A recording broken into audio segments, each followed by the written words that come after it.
High বন্ধুরা, Srima fashion থেকে আমি আপনাদের শ্রাবণী। আজকে দেখাবো চৌকো গলায় সঠিক আর পারফেক্ট ভাবে পাইপিং লাগানো। সাথে আজকে দর্জিদের গোপন একটা এমন টিপস আমি বলে দেবো যেটা আজ পর্যন্ত কেউ আপনাদেরকে বলেনি। দেখুন, চৌকো গলায় পাইপিং লাগালে দেখা যায় এই কোণগুলোতে কোনা হয় না, গোল মতন হয়ে যায়, অথবা এই কোণগুলোতে যে পাইপিং থাকে সেটা কেমন ভাঁজ পড়ে থাকে। বিশেষ করে যারা নতুন সেলাই শিখছেন তাদের তো এই সমস্যা প্রায় হয়ে থাকে। দেখুন, এখানে আমি একটা ব্লাউজের ব্যাক পার্ট নিয়ে নিয়েছি, যেটা হচ্ছে গলাটা চৌকো, আর এটা আমি লাইনিং এর সঙ্গে অ্যাটাচ করে নিয়েছি। এর মধ্যে আমি পাইপিং লাগিয়ে আপনাদের দেখাবো। কাপড়ের ডিজাইনের সঙ্গে ম্যাচ করে আমি একটা পাইপিংয়ের জন্য কাপড় নিয়ে নিয়েছি। দেখুন, গলায় যখন আমরা কোনো পাইপিং বা গলায় পট্টি লাগাই তখন আমরা তেচড়া পট্টি কিন্তু লাগাই, কিন্তু যেহেতু এটা চৌকো গলা আছে আমরা কিন্তু তেচড়া পট্টি লাগাবো না, আমরা পাইপিংয়ের জন্য সোজাসুজি কাপড় থেকে পট্টি কাটবো। চলুন আমি দেখিয়ে দিচ্ছি কিভাবে আপনারা পট্টিটা কাটবেন। ব্লাউজের কোমরের পট্টি যেরকম আমরা সোজা কাপড়ে কাটি, পাইপিংয়ের এই পট্টিটাও কিন্তু আমি সেরকমই সোজাভাবে কেটে নিচ্ছি। আরেকটা কথা, সেলাই দেখার সাথে সাথে কিন্তু আমার কথাগুলো মন দিয়ে শুনুন, তাহলে 100 নয় 110% গ্যারান্টি একবারেই আপনারা পারবেন। এবার পট্টি দুটোকে জোড়াবো, তার জন্য তেচড়া যে মাথাটা আছে মাথা দুটোকে কেটে সোজা করে নিয়ে তারপর জুড়িয়ে নেব।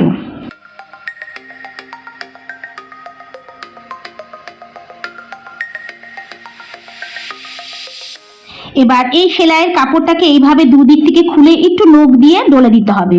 এবার পাইপিংটা বানাবো, তার জন্য দেখুন আমি এখানে দড়ি নিয়ে নিয়েছি পাইপিংয়ের জন্য। এবার এর মাথায় প্রথমে একটা ছোট্ট করে গিঁট দিয়ে নেব। এবার যে গিঁটটা দিলাম সেটা কাপড়ের ওপরে থাকবে, তারপরে বাকি কাপড়টা এইভাবে মুড়ে আপনারা পাইপিংটা সেলাই করবেন। আর পাইপিংটা সেলাই করার সময় দেখুন নিচের কাপড়টা একটু ছোট আছে আর ওপরে কাপড়টা কিন্তু একটু বড় করে আমি মুড়িয়ে তারপরে সেলাই করছি। যেইভাবে আপনারা পাইপিংটা সেলাই করেন ঠিক সেইভাবে পাইপিংটা এখানে সেলাই করে নেবেন।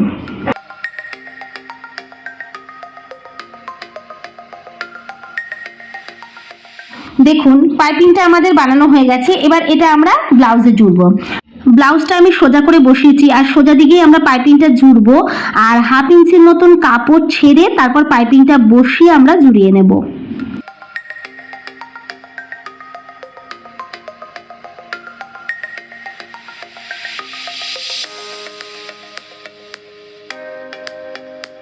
এবার দেখুন এই কোনাটায় কি করবেন, কোনাটা যেখানে চলে আসবে প্রথমে সেই কোনাটায় আমরা একটা চক দিয়ে এইভাবে কোণ করে দাগ দিয়ে দেব। দেখুন একদম এইভাবে কোণ করে দাগ দিয়ে পাইপিংটা এইভাবে বসিয়ে দেখে নিতে হবে পাইপিংয়ের কোথায় আসছে কোণটা। ঠিক এই কোণ যেখানে এসছে অতটাই কিন্তু আমাদের পাইপিংটা প্রথমে সেলাই করতে হবে। এই কোণটায় আসার পরে দেখুন সূচটাকে এরকম ঢুকিয়ে দিয়ে চাপটাকে তুলে দিতে হবে। তারপরে পুরো ব্লাউজটাকে এইভাবে ঘুরিয়ে দিন এলের মতন করে, আর পাইপিংটাকেও এইভাবে ঘুরিয়ে নিন। এখানে টাইট করে পাইপিংটাকে ধরতে হবে, পাইপিংটাকে পুরো ঘুরিয়ে দেবেন। আর এদিক থেকে দেখুন কাপড়টা যে ভাঁজ হয়ে রয়েছে এই কাপড়টাকে পুরোপুরি কোণ করে দিতে হবে। এই যে একদম এইভাবে দিয়ে দেবেন, দিয়ে পুরো পাইপিংটাকে সোজা রেখে আবার পাইপিংটা সোজা যেরকম আছে সেরকম ভাবে সেলাই করে দিতে হবে।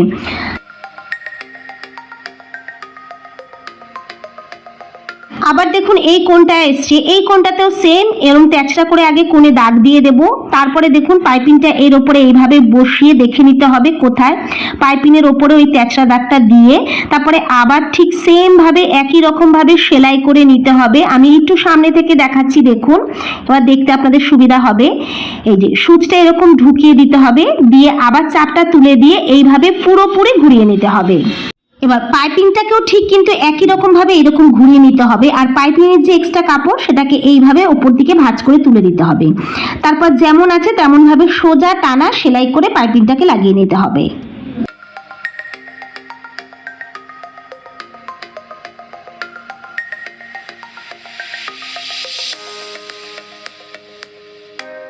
দেখুন পাইপিংটা বসিয়ে নিয়েছি, এবার এক্সট্রা পাইপিংটা কাটবো। এখানে একটুখানি পাইপিংয়ের কাপড় রেখে তারপর আপনাদের কাটতে হবে।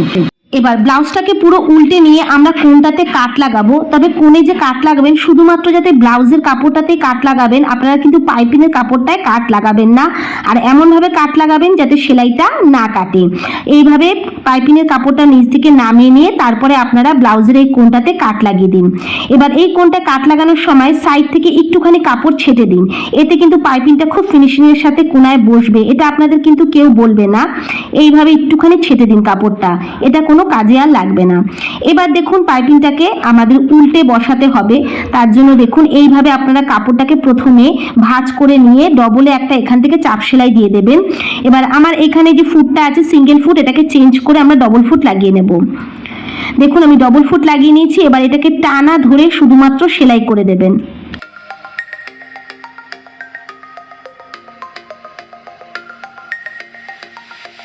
এবার দেখুন এই কোণটায় যখন আসবেন তখন কিন্তু এইভাবে ব্লাউজটাকে সোজা করে নিন। পাইপিংটা যেন সোজাসুজিভাবে এইভাবে হয় সেইভাবে নিয়ে এইভাবে ভাঁজ করে সেলাই করবেন। এই দিকটাও তাই, একদম পাইপিংটা সোজা করে নেবেন, নিয়ে এইভাবে পেছনের কাপড়টাকে দিয়ে আপনারা টানা সেলাই করবেন।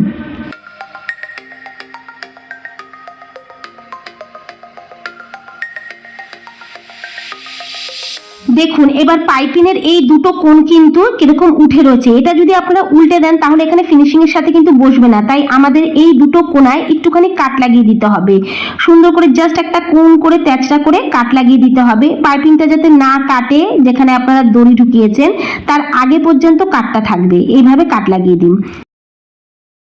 এবার দেখুন সব থেকে গুরুত্বপূর্ণ যে জিনিসটা আপনাদের বলার আছে, দেখুন এই যে পাইপিনের দড়িটা বেরিয়ে রয়েছে এটা ধরে হালকা করে টান দেবেন, জাস্ট একটুখানি। দাঁড়ান আমি একটু সামনে থেকে দেখাচ্ছি। এই যে দেখুন এই যে দড়িটা বেরিয়ে রয়েছে, আমি সাইডে সুতোগুলো কেটে দিই, দেখতে আপনাদের সুবিধা হবে। দড়িটা ধরে হালকা করে টান দেবেন। এই দেখুন যতটুকু জাস্ট আমি বের করলাম ততটুকু। তারপরে দেখুন এইভাবে পাইপিনের কাপড়টাকে এইভাবে টেনে দিন। এই পাশেও সেম তাই, এই পাশে পাইপিনের দড়িটা দেখা যাচ্ছে না বলে একটুখানি খুলে নেব আমরা, খুলে পাইপিনের দড়িটা এখান থেকে বার করে নেব। এই যে দড়িটা ধরে জাস্ট একটুখানি এইভাবে টান দেবেন, খুব বেশি কিন্তু না, তাহলে কুচে দেবেন। জাস্ট এইটুখানি, হাফ ইঞ্চিরও কম, মানে 1.25 ইঞ্চির মতন এইভাবে দাগ দিয়ে টেনে নেবেন। তারপর কাপড়টাকে এইভাবে টেনে নেবেন। এইবার আপনারা এটাকে উল্টে দিন, উল্টে দিয়ে এবার আপনারা সাইড থেকে 1.25 ইঞ্চির মতন কাপড় ছেড়ে চাপ সেলাই দিয়ে দিন। এইভাবে দিলে পরে আপনারা দেখবেন কোনটা কত সুন্দর ফিনিশিং এর সাথে আসে।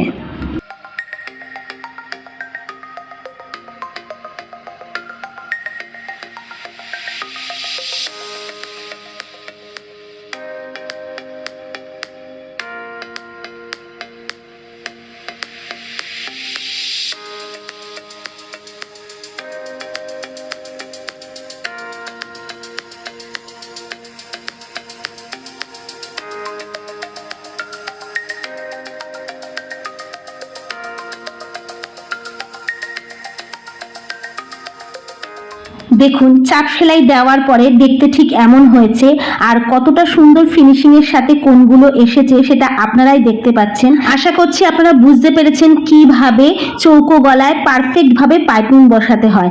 আর ভিডিও ভালো লাগলে কিন্তু একটা লাইক দিতে ভুলবেন না। আজ তবে এখানেই, আবার দেখা হবে নেক্সট ভিডিওতে। ভালো থাকবেন, ধন্যবাদ।